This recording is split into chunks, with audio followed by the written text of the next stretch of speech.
What's going on, everybody? This is Cloud Makes the Switch, and oh my goodness, you better call up Mario because we need a plumber. There's leaks everywhere. Today's another double upload day. I don't know where all this news is flooding in from, but we have the floodgates been broken open. It's time to get into this. First of all, we're going to start off with McKenna had the highest win rate in ARMS Global Test Punch. I have yet to even play this character, and yet this character has the highest win rate. Which fighter has the highest win rate in ARMS Global Test Punch? There was none other than McKenna, who beat out the other 7 characters available in the demo. Nintendo previously announced that Ninjara was the most used fighter featured in the ARMS Global Test Punch, and Min Min came in second. The ARMS Global Test Punch will be taking place once again this weekend. We'll hopefully be receiving some stats after the second wave as well. So even though Ninja and Min Min were the top 2, this character had the most wins. Pretty impressive. We're going to jump right into Splatoon 2. Another new single-player stage element revealed. The Twitter of Splatoon revealed a new stage that can be found in the game's hero mode in this Japanese version called the Collegium. What looks like 5 tubes stuck together. Like most things in Splatoon, if you ink them, you can use them to your advantage. In this case, inking them propels them forward, and they also leave past a ink. Depending on where you hit the tubes, you can control the trajectory at which they travel, allowing you to hit the enemies that are high up. Some of the Octarians are capable of producing Collegium and can use it to attack, but of course you can shoot it right back at them. And they also posted a GIF on Splatoon Japan, just like a Jolly Rancher. But this is pretty much what they were talking about. You can project them, and you can control the trajectory. And there's the Jolly Rancher throw-up GIF. And just rolling and rolling and rolling. Pow! Smash! Kaplang! And that is that. Really interesting. This is the leak I was talking about. More Rabbids and Mario RPG details. Oh my goodness, dudes. I've been waiting for this. Let's just jump right into the meat and potatoes. I haven't read this yet. This is all like live reactions, live covering. WWG was the first site to post the full key art for Mario in Rabbids Kingdom Battle. Following up on that, a new article appeared by them with additional details. Today's information covers the game's origins, including a potential start on Wii U, more game details, and possible amiibo. We rounded up the tidbits below. You can read the full article here. Development began roughly 3 years ago. Oh my goodness, 3 years? They had this thing under the wraps for 3 years, my boys. Woo! Not a case of Nintendo approaching Ubisoft, so Nintendo didn't go to Ubisoft for this. Supposedly, Ubisoft's brainchild began as a proposal that went through the standard pitching process one has to go through to get a game made at Nintendo, including a presentation to their higher-ups.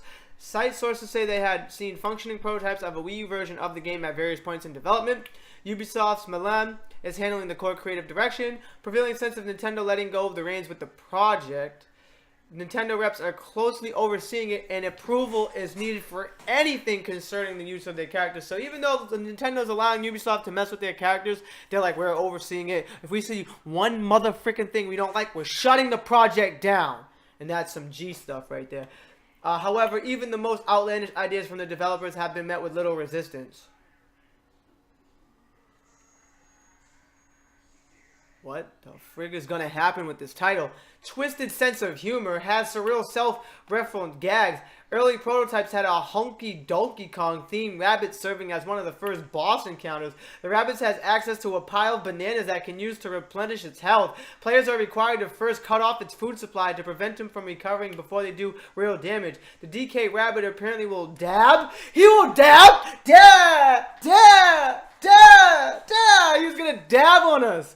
If it lands an attack correctly, a possible reference to the DK dab from Mario Kart 8. Once the boss is defeated, one member of the player's party, a rabbit cosplaying as Princess Peach, takes out the smartphone and dabs a selfie with the DK rabbit as it collapses. All playable characters have individual skill trees of sorts, and they can learn and develop their own special abilities. Each one starts with a base skill that they can later improve, learn new skills as well. Mario has a passive ability, which enables him to automatically fire at an enemy, even if they enter his field of vision during the enemy's turn. That sounds broken. Some of these powers are common across multiple characters. Unique ones like Peach's powerful ability to inflate enemies using a foot pump until they explode.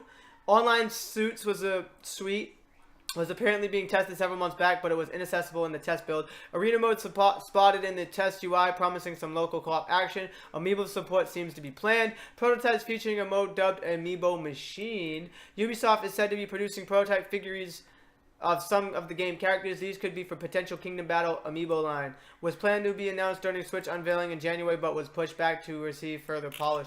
I can't wait for this game. All those details we just heard, it sounds awesome. I don't care what anybody says. This sounds like it's going to be the friggin' game to freaking play, and I'm really excited, bro. I'm really excited.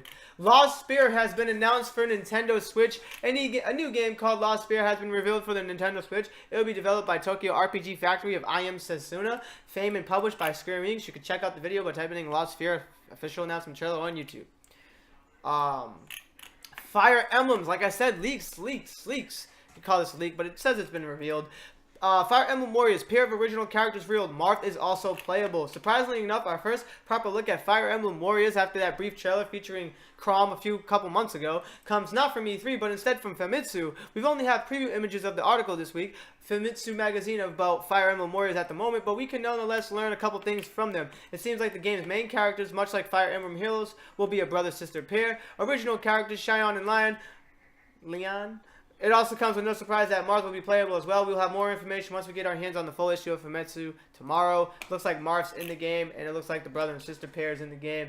Talking about Lost Sphere, I should have did a back-to-back. But Lost Sphere is also having a retail version through Square Enix online store. Square Enix and I Am Setsuna developer Tokyo RPG Factory are working to bring Lost Sphere to Switch. Following up on the news from earlier today, we have the official announcement of the game. We posted an announcement below.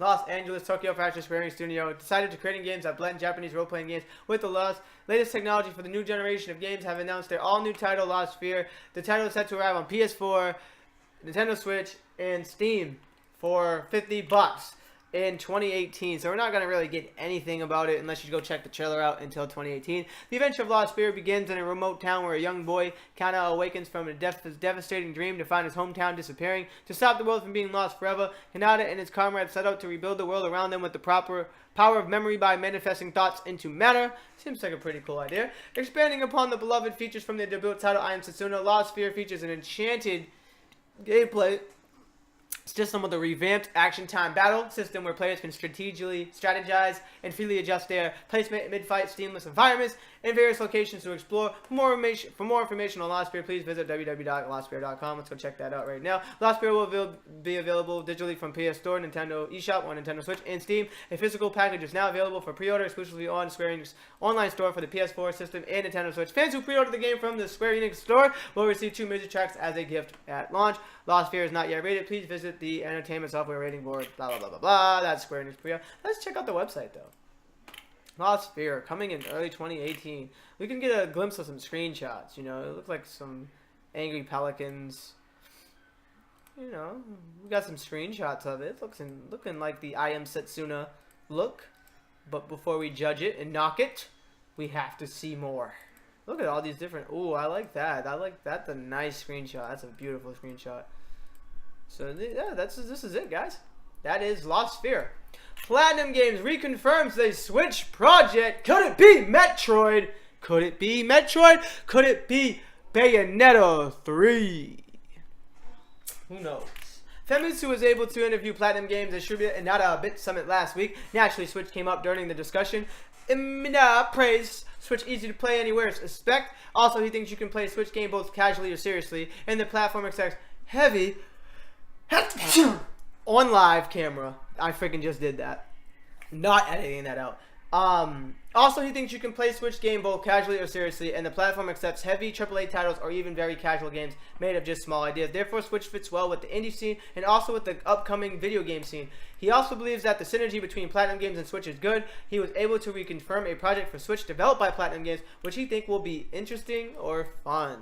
So, we got a game that's coming that's interesting and fun. Check it out. They also just reconfirmed their support. They're saying, listen, it's a home console. It's a handheld. It's perfect. It gets games. It's doing what it's doing. It's selling. It's got a market. We're going to make games for it. And that's what any developer is going to do, even Capcom. So, and the last bit of news we're covering was another type of leak. Japanese retailer lists the arcade stick for Switch with Pokemon Tournament, or Pokken Tournament. I just call it Pokemon Tournament. with a reference and then post it. Rumors about the possibility of Pokken Tournament on Switch has begun due to a Japanese retailer listening. Shinobi listed a new arcade stick for the console, which mentioned that it could be used in fighting games such as Pokken. It has since been removed. It goes without saying that this should not be treated as any sort of confirmation that Pokken Tournament is coming to a Switch. That being said, the news is very interesting and gives us some hope about a potential port or a new Pokken title on the system. Duh! If Pokken Tournament comes to the Switch, it better have all the DLC, have extra characters, extra Pokemon, revamped gameplay, fire, yeah. And that's what I'm saying. But it's interesting. So I'm Cloud and I made the Switch, and so can you. Hit that subscribe button to stay up to date all things Switch related. But be staying tuned because this is a double upload day. There's a lot of news circulating and I just got started, boys. So dab and a peace, and I love you guys. Mwah.